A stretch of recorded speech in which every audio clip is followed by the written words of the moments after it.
Hello dear friend, welcome back again. पुन्हा एकदा आपल्या यूट्यूब चॅनलवर तुमचं स्वागत करतो. थोडंसं व्हिडिओ अपलोड होण्यामध्ये डिले होत आहे, कारण की टाईम मॅनेजमेंट होत नाही आहे. कारण की जे की ऑफलाईन क्लास घेण्यासाठी मला जावं लागते, त्या कारणाने थोडंसं टाईम मॅनेजमेंट होत नाही आहे. त्यासाठी सॉरी फॉर दॅट.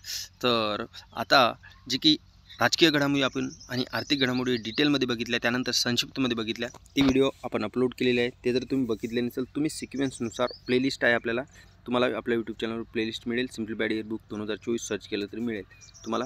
आणि डिटेल सिक्वेन्सनुसार व्हिडिओ बघा. निश्चितच तुमची जी काही करंट अफेअरची भीती आहे ती निघून जाणार आहे. आणि आज आपण बघणार आहे अहवाल आणि निर्देशांक. अहवाल आणि निर्देशांकमध्ये काही महत्त्वाचे अहवाल आहेत, ते आपण वारंवार परीक्षेमध्ये विचारले जातात, ते आपण बघणार आहे. काय स्किप करायचं ते पण मी तुम्हाला या व्हिडिओमध्ये सांगणार आहे. तर बघा, अहवाल आणि निर्देशांक. जागतिक मुक्त निर्देशांक 2023चा. आता 2023च्या ग्लोबल हंगर इंडेक्समध्ये जर बघितलं तर टोटल 125 देश होते, त्यामध्ये 111व्या क्रमांकावर आपला भारत देश आहे. तर 2022मध्ये कोणत्या क्रमांकावर होता ते लक्षात ठेवा, 107व्या क्रमांकावर. त्यानंतर 4 अंकांनी वाढून 111व्या क्रमांकावर आलेला आहे भारत देश, जे की भूक निर्देशांकामध्ये. तर 111वा क्रमांक 2023चा आणि 122 107व्या क्रमांकावर आहे. आता हा अहवाल जर बघितला आपण, तर भारतातील जे काही चाइल्ड वेस्टिंग रेट, जे की शरीराच्या वरील भाग जे आहे आणि खालील जे काही शरीराचा भाग आहे, ते वरील भागाचं वजन पेलण्यामध्ये असमर्थ असेल, त्यासाठी आपल्याला चाइल्ड वेस्टिंग रेट आपण गृहीत धरला जातो 18.7. हे महत्त्वाचं नाही, पण लक्षात असू द्या. आता जे काही आहे, एक भारत देश जे काही आहे, पाकिस्तान 102, त्याचा क्रमांक, बांगलादेश 81व्या क्रमांकावर, नेपाळ 69, श्रीलंका 60 या क्रमांकावर भारताच्या वर आहेत. आता बघा, ही न्यूज जर बघितली पूर्ण, मी तुम्हाला सांगायचा उद्देश म्हणजे की जागतिक भूक निर्देशांक ही न्यूज जर बघितली, तर इथे तुम्हाला एवढी लक्षात ठेवावं लागेल की जे की आपले बाकीचे जे काही शेजारील देश आहेत हे आपल्यावरती आहेत. मग हे आपल्यासाठी ही न्यूज काय निगेटिव्ह झालेली आहे, म्हणून आयोग या न्यूजवर जास्त फोकस करणार नाही, म्हणून हे आपल्यासाठी स्किप करणं महत्त्वाचं आहे. हे मी तुम्हाला सांगितलं फक्त. तर मग महत्त्वाचं काय आहे मग या न्यूजमधलं, की भारतातील जी काही आहे भुकेची तीव्रता गंभीर, हे तीव्रता काय गंभीर आहे भुकेची भारतातील. ओके. त्यामध्ये समोर जर बघितलं आपण, काही कुपोषणाचे प्रमाण आहे तर 16.6% भारतामधील, आणि 5 वर्षाखालील मृत्यूदर 3.1%, आणि त्यासोबत 58.1% हे 15 ते 24 वर्षाखालील वयोगटातील जे काही महिलांचं आहे त्यामधील ॲनिमियाचं प्रमाण आहे. बाकी तुम्ही जे काही सर्वाधिक उपासमार असलेले देश, मध्य आफ्रिकन प्रजासत्ताक, मादागास्कर, हे तर देश असणारच आहेत, जे की टॉपमध्येच भूक निर्देशांकमध्ये येमन आहे, काँगो आलेलं आहे. त्यासोबत आता जर बघितलं आपण, आता जागतिक भूक निर्देशांक जर बघितलं तर इकडे तुम्ही हे लक्षात ठेवलं तरी चालेल. आणि बाकी जे काही आहे हे निगेटिव्ह न्यूज आहे आपल्यासाठी, कारण की आयोग त्यासाठी निगेटिव्ह न्यूजवर फोकस करत नाही. बाकी तुम्ही प्रिव्हियस इयर जर बघितले तर अशाच पद्धती तुम्हाला कळेल. आता जागतिक भूक निर्देशांकमध्ये काय आहे, मग क्रायटेरिया काय आहे. आता बघा, जागतिक आणि प्रादेशिक आणि राष्ट्रीय स्तरावर हे निर्देशांक घेतला जातो. त्यासाठी काही ट्रॅक करण्यासाठी काही साधने आहेत, 4 घटक आहेत. कुपोषण जर बघितलं त्यामध्ये घेतल्या जाते. चाइल्ड वेस्टिंग जर बघितलं, चाइल्ड स्टंटिंग, त्यासोबत बालमृत्यू दर. आता कुपोषण अपर्याप्त उष्मांक, म्हणजे जे की कॅलरीचा वाटा आहे लोकसंख्येला पुरेसा नसणे. ओके. चाइल्ड वेस्टिंग म्हणजेच उंचीच्या तुलनेत वजन कमी, हे चाइल्ड वेस्टिंग 5 वर्षाखालील मुलांचे, त्यासाठी तीव्र कुपोषण दर्शविले जाते चाइल्ड वेस्टिंगमध्ये. चाइल्ड स्टंटिंग म्हणजेच वयानुसार उंची कमी, यासाठी पण 5 वर्षाखालील दीर्घकालीन कुपोषण दर्शवते. आणि बालमृत्यू दर, जे की 5 वर्षाचं जे काही आहे, 5वा वाढदिवस यापूर्वी जे काही मृत्यू पावलेलं जे काही आहे मुलांचा वाटा, म्हणजेच काय बालमृत्यू दर. तर हे महत्त्वाचे आहेत, जे की जागतिक भूक निर्देशांक दर्शवण्यासाठी काही घटक आहेत. या क्रायटेरियावर ते भूक निर्देशांक केले. काही भारांक आहेत, ते महत्त्वाचं आहे, ते तुम्ही वरी बघितलं, त्याचं पर्सेंटेजमध्ये आपल्याला रेशिओमध्ये सांगितलेलं आहे. तर हे जागतिक भूक निर्देशांक आपण बघितलेलं आहे. आता पुढील जर बघितलं महत्त्वाचा जे काही आहे, ते ग्लोबल जे काही इंडेक्स आहे, म्हणजे ग्लोबल 500 जी काही यादी आहे, फॉर्च्यून ग्लोबल 500. आता ही कितव्या क्रमांकाची होती, 34व्या क्रमांकाची होती, लक्षात ठेवा. यामध्ये जर बघितलं आता, तर 8 कंपन्या आहेत जे काही भारतातील या यादीमध्ये स्थान मिळवलेलं आहे. त्या कंपन्यांनी कधीपासून जारी होतो, 1989 पासून हा फॉर्च्यून ग्लोबल यादी 500 जारी होते.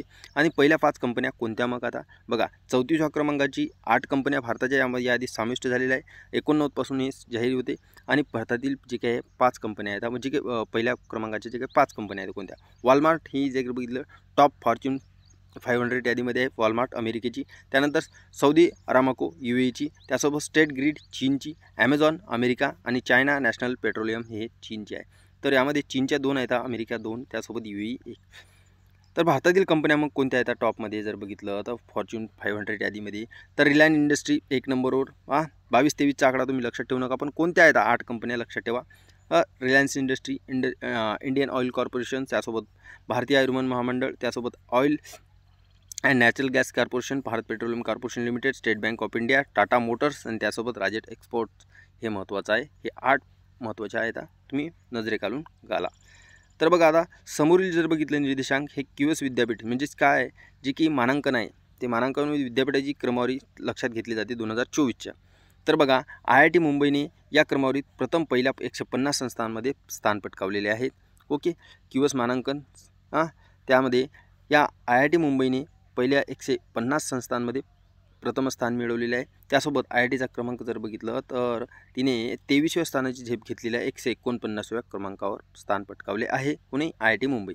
त्यानंतर पहिल्या 5 भारतीय संस्था IIT 149, IIT दिल्ली 197 क्रमांकावर, त्यासोबत Indian institute science Bengaluru 225, IIT Kanpur 278 आणि IIT मद्रास 285 हे महत्त्वाचे टॉप आहेत जे की तुम्ही लक्षात असणं आवश्यक आहे. 5 मुंबई, IIT दिल्ली, त्यानंतर सायन्स बेंगळूर, त्यासोबत कानपूर, IIT मद्रास. या आता बघा QS आता या जर बघितलं तर या यादीनुसार जर बघितलं विद्यापीठाच्या तर यामध्ये काही QS यांनी काय केलं या पद्धतीमध्ये काहीशी बदल केलेले आहे. काय बदल केलेले आहे? प्रथमच यांनी काय केलं जे की क्रायटेरिया आहे त्यामध्ये काही मोजण्यासाठी क्रायटेरिया लागतो. तर शाश्वत उपक्रम ॲड केलेला आहे. रोजगार निर्मिती पण बघितली जाते. आंतरराष्ट्रीय संशोधन पण बघितलं जाते. हे 3 निकष काय मानांकनासाठी वापरले गेलेले आहे. प्रथमच कोणते? शाश्वत उपक्रम, रोजगार निर्मिती, आंतरराष्ट्रीय संशोधन हे 3 निकष महत्त्वाचे आहेत. QS 500 क्रमवारीमध्ये भारतातील जे काही आहे 45 विद्यापीठे असून आशियातील चीन जे आहे या चीनमध्ये 71 विद्यापीठ आहे आणि त्यासोबत जपान जर बघितलं 52. त्यानंतर भारताचा 3रा क्रमांक लागतो जे की 45 विद्यापीठे भारताची आहेत यामध्ये विद्यापीठ. यावर्षी दिल्ली विद्यापीठाने 407वा क्रमांक, अन्ना विद्यापीठाने 427वा क्रमांकावर प्रथम स्थान पटकावलेले आहे आणि महत्त्वाचं आहे. तर बघा आता पहिल्या 5 संस्था कोणत्या आहेत मग? Massachusetts institute of technology America, त्यासोबत केम्ब्रिज विद्यापीठ युनायटेड किंगडम, ऑक्सफोर्ड विद्यापीठ युनायटेड किंगडम, हार्वर्ड विद्यापीठ जे की अमेरिका आणि स्टॅनफोर्ड विद्यापीठ जे काय आहे अमेरिका. हे महत्त्वाचे 5 संस्था आहेत जे की QS यामध्ये. हे अतिशय महत्त्वाची विद्यापीठाची क्रमवारी यादी आहे. यावर प्रश्न विचारला जाते आणि कधी जर बघितलं आपण तर या संस्था लक्षात ठेवा. मुंबई 23 स्थानाची झेप घेतली 149व्या क्रमांकावर. त्यानंतर 197 दिल्ली, 225 ची जे की IIS जी की सायन्स बेंगळूर, त्यासोबत IIT कानपूर, IIT मद्रास. या आणि पहिल्या जर बघितलं आपण ऑक्सफोर्ड नाही आहे तर मॅसॅच्युसेट्स इन्स्टिट्यूट ऑफ टेक्नॉलॉजी अमेरिकेचीच आहे. त्यानंतर केम्ब्रिज आहे United kingdom, Oxford United kingdom, त्यासोबत जर बघितलं हार्वर्ड विद्यापीठ अमेरिका, स्टॅनफोर्ड विद्यापीठ आहे. वारंवार सांगण्याचे हे तुझे की महत्त्वाचं आहे. सर्वाधिक आता लोकसंख्या देश जर बघितला आता सर्वाधिक लोकसंख्या देश म्हणजे त्यामध्ये भारताने पराक्रम केलेला आहे. आता पराक्रम जर केला तर मग नेमकं काय आहे हे महत्त्वाचं आहे. थोडीफार हे पण निगेटिव्ह आहे थिंकिंगची जी की न्यूज आहे पण असू द्या, माहीत असणं आवश्यक आहे. 2023मध्ये जे काय आहे 23च्या मध्यापर्यंत चीनला जर मागे टाकून जगातील सर्वाधिक लोकसंख्या असलेला देश बनणार आहे भारत सांगितलं तर संयुक्त राष्ट्रांनी जाहीर केलं होतं 23च्या मध्यापर्यंत. तर मग चीनची जर बघितलं लोकसंख्या 142.57 कोटी लोकसंख्या, त्याच्या तुलनेत भारताची झालेली आहे लोकसंख्या 142.86 कोटी पोहोचण्याचा अंदाज आहे असं म्हटलेलं आहे पण ते पोहोचलेलं आहे. संयुक्त राष्ट्र लोकसंख्या निधीच्या जर बघितलं state of world population report 2023नुसार अंदाजे 34 कोटींची लोकसंख्येसह अमेरिका आहे जर बघितलं तर 3ऱ्या क्रमांकावरचा देश आहे लोकसंख्येच्या बाबतीत. आता मग याच्यामध्ये काय सांगितलेलं आहे फक्त पॉईंट असं लक्षात ठेवा 2022मध्ये जगाची लोकसंख्या 800 अब्ज जे काय आहे कोटीवर पोचली आहे. तर काय 800 कोटीवर पोचली आहे लक्षात ठेवा. जे की 2022मध्ये जगाची लोकसंख्या 800 कोटीवर कधी पोचली तर 2022मध्ये लक्षात ठेवा. आता केरळ आणि पंजाबमध्ये वृद्धांची लोकसंख्या सर्वाधिक आहे. केरळ आणि पंजाबमध्ये वृद्धांची लोकसंख्या सर्वाधिक आहे आणि उत्तर प्रदेश आणि बिहारमध्ये तरुणांची लोकसंख्या मोठी आहे. हे महत्त्वाचं आहे. केरळ, पंजाब त्यासोबत बिहार, उत्तर प्रदेश. या अहवालानुसार जर बघितलं तर भारतातील जे काय पुरुषांचे जन्माचे सरासरी आयुर्मान 71 वर्ष सांगितलेले आहे आणि महिलांचे 74 वर्ष म्हणजेच पुरुषांपेक्षा महिला 3 वर्ष जास्त जगणार. एकूण प्रजनन दर 2.0 हे लक्षात ठेवा. तर संयुक्त राष्ट्र जे काय आहे यांनी 1950 पासून जे की लोकसंख्या संकलित माहिती सुरू केली त्यावेळेस आता पहिल्यांदाच भारताने सर्वाधिक लोकसंख्येच्या संयुक्त राष्ट्राच्या यादीत पहिले स्थान पटकावले आहे. मोठा पराक्रम केलेला आहे असं वाटते. तर वयोगटानुसार जर बघितलं भारताची लोकसंख्या 0 ते 14 वयोगटामध्ये 25% लोकसंख्या भारतामध्ये आहे. 15 ते 64 या वयोगटामध्ये 68% भारताची लोकसंख्या आहे. 10 ते 19 या वयोगटामध्ये 18%, 10 ते 24मध्ये 26%, त्यासोबत 65 वर्षावरील 60% लोकसंख्या आहे. म्हणजेच तरुण भारत देश आहे. तर रोजगाराची संधी बघा आता या भारत देशामध्ये नेमकं महत्त्वाची काय सर्वाधिक लोकसंख्या असलेले 5 देश. आता मग हे क्रमावर लक्षात ठेवा, तुम्हाला विचारू शकते. भारत, त्यासोबत चीन, त्यानंतर अमेरिका हे जर बघितलं, आणि इंडोनेशिया 5व्या क्रमांकावर, आणि पाकिस्तान जर इंडोनेशिया 4थ्या क्रमांकावर, पाकिस्तान 5व्या क्रमांकावर. भारत, चीन, अमेरिका, त्यानंतर इंडोनेशिया आणि पाकिस्तान हे महत्त्वाचे आहे, जे की सर्वाधिक लोकसंख्येच्या बाबतीत आपल्याला. आता हेनले पासपोर्ट इंडेक्स महत्त्वाची न्यूज आहे. आता जे काही हेनले पासपोर्ट्स अँड पार्टनर्स यांच्याद्वारे निर्देशांक जाहीर केला जातो.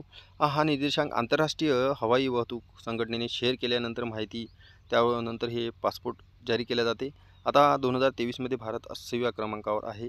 तर भारताला जर बघितलं तर भारताला 57 जे काही स्थान आहेत, त्या स्थानावर 57 स्थानावर जर बघितलं तर भारताला विजामुक्त प्रवेश आहे. पण जगभरातील 177 गंतव्य स्थान आहेत, जे की तिथे तुम्हाला भारताच्या नागरिकांना विजाची आवश्यकता आहे. फक्त 57 जे काही आहेत हे विजा फ्री आहे भारताच्या नागरिकांसाठी. तर 177 जगातील जे काही स्थान आहेत तिथे विजाची आवश्यकता आहे. तर 2023मध्ये जाहीर केलेल्या निर्देशांकात भारत 85व्या स्थानी होता. आता वर्षातून हा दोनदा निर्देशांक जारी केला जातो, की म्हणजेच एका वर्षात दोनदा हा निर्देशांक जारी केला जातो.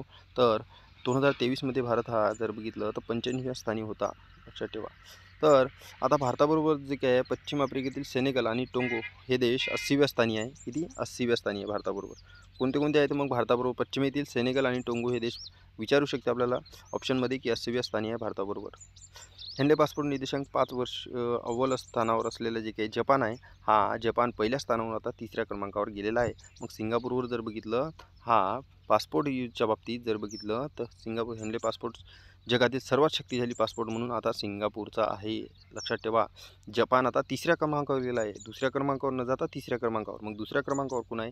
संयुक्तरित्या जर्मनी, इटली आणि स्पेन हे संयुक्तरित्या 2ऱ्या क्रमांकावर आहे. अमेरिका हा 8व्या स्थानावर आहे. बाकी अफगाणिस्तान, उत्तर कोरिया, पापुआ न्यू गिनी आणि तुर्कमेनिस्तान हे शेवटचे स्थानी आहे. हे लक्षात ठेवलं नाही तरी चालेल. अमेरिका 8व्या क्रमांकावर आहे, तर 3ऱ्या क्रमांकावर आहे जर्मनी, इटली हे संयुक्तपणे, स्पेन हे 2ऱ्या क्रमांकावर आहे, आणि 3ऱ्या क्रमांकावर आहे जपान. तर हे आपण महत्त्वाचे काही निर्देशांक होते ते बघितलेले आहे. आपण भेटूया आपण नेक्स्ट व्हिडिओमध्ये. नेक्स्ट जे काही महत्त्वाची न्यूज आहेत त्यावर आपण चर्चा करूया. तर व्हिडिओ आवडला तर मित्रांसोबत जास्तीत जास्त शेअर करा. तुमचा व्हिडिओ शेअर करणं हे यूट्यूबची एक अल्गोरिदम आहे. जशी तुम्ही व्हिडिओ शेअर करसाल त्यासाठी आपल्याला आपले जे काही जास्तीत जास्त व्ह्यूवर्स पण होणार, आणि त्यासोबत जर बघितलं तर मला पण मोटिवेट होईल. तुम्ही जास्तीत जास्त व्हिडिओ शेअर केला तर व्हिडिओ जास्त अपलोड करण्यामध्ये, आणि माझा पण इंटरेस्ट वाढेल. आणि लाईक केल्यानंतर यूट्यूबची अल्गोरिदम आहे की जास्तीत जास्त लाईक ज्या व्हिडिओवर आले तर यूट्यूब काय करतो, अदर जे काही आहे आपल्या या सिरीजमध्ये यूट्यूबच्या तो प्रोव्हाइड करतो व्हिडिओ.